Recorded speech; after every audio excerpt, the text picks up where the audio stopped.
Hello, my name is Burke Hedges, author of the best-selling book, The Parable of the Pipeline. I open my book with a story about Pablo and Bruno, who take two very different paths in their quest for financial independence. What you're about to see is the delightful animated story of their adventure. So, sit back, relax, and enjoy the life-changing lessons in The Parable of the Pipeline.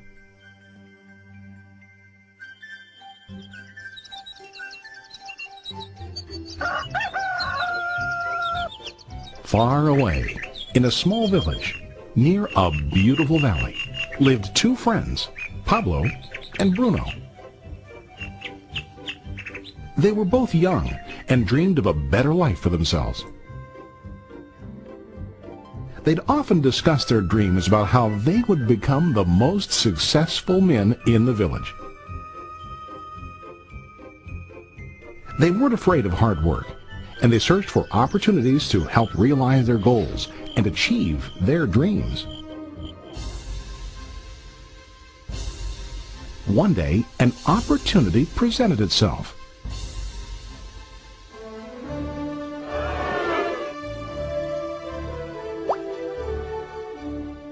The mayor of the village decided to hire two people to bring water from a spring up on the mountain, across the valley, back down to the village.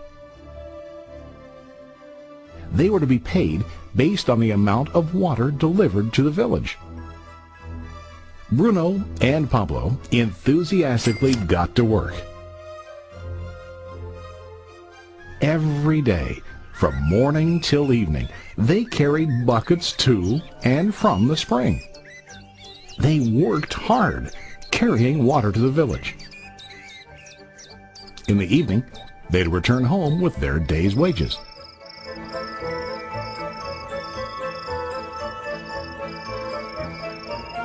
Bruno was satisfied with his work and the money he earned. He was sure that with this work he could achieve his dreams. Bruno thought that to increase his wages he could use bigger buckets to bring more water each trip.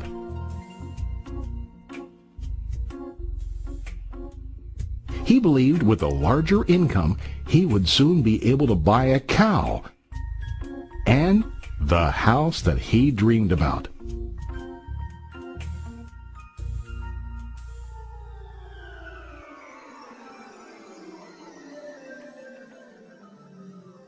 Now Pablo was not satisfied. At the end of the day, his back and hands ached, and he was exhausted. He was looking for an easier way to earn more. One day an idea occurred to Pablo.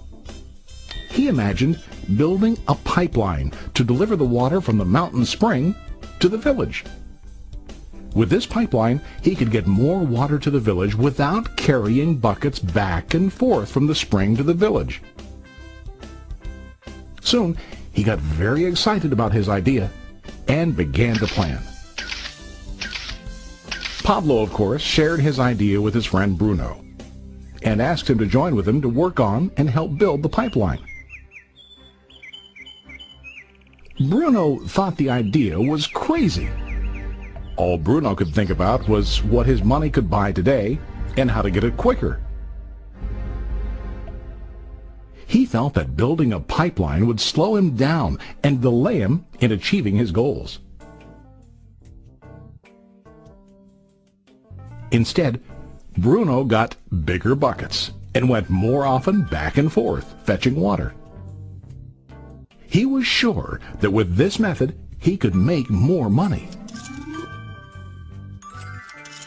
Pablo decided to build the pipeline on his own.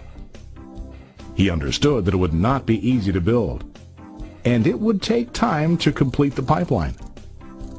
Pablo knew that it could take several years to finish, but he set his mind on his goal.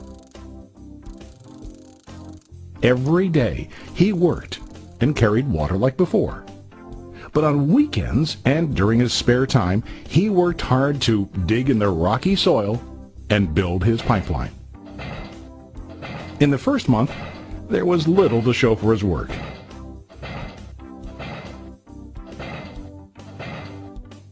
Bruno and the villagers laughed and teased him. They called him Pablo the Pipeline Man. During this time, Bruno's income doubled. He already bought a cow and a bigger house. His lifestyle changed. He now spent time after work in the bar, enjoying his hard-earned wages from delivering water.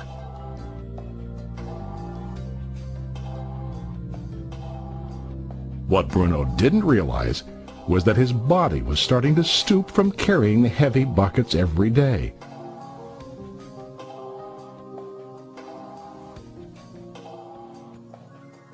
His face looked worn and his body tired. Soon, he began to carry less and less water due to the wear and tear on his body.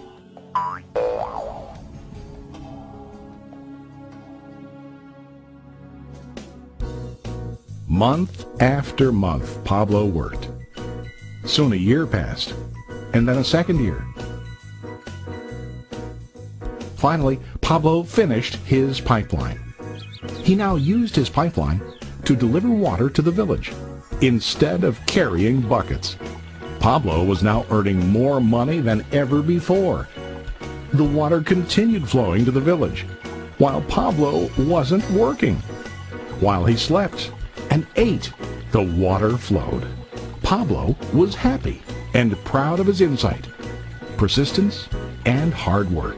Now his income flowed as long as the water flowed through his pipeline.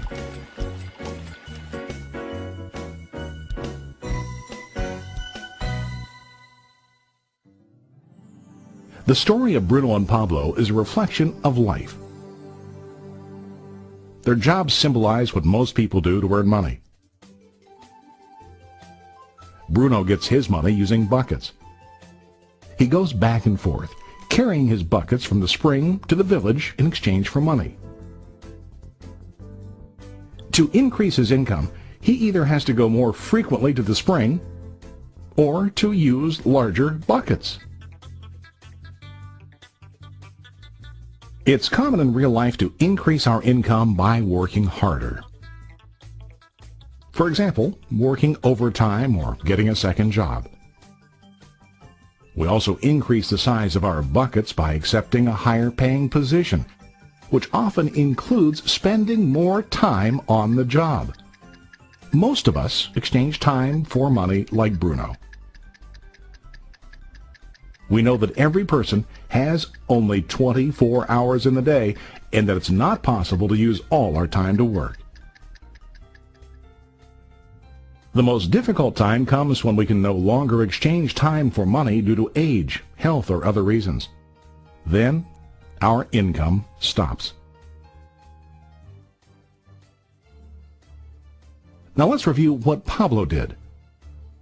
Very wisely, Pablo did not exchange all of his time for a limited income, but he used some of his time to build a pipeline.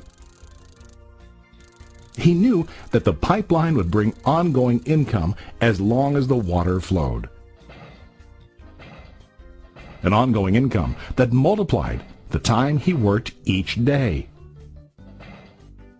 Pablo knew that someday, maybe because of age or health, he would no longer be able to exchange his available time for money.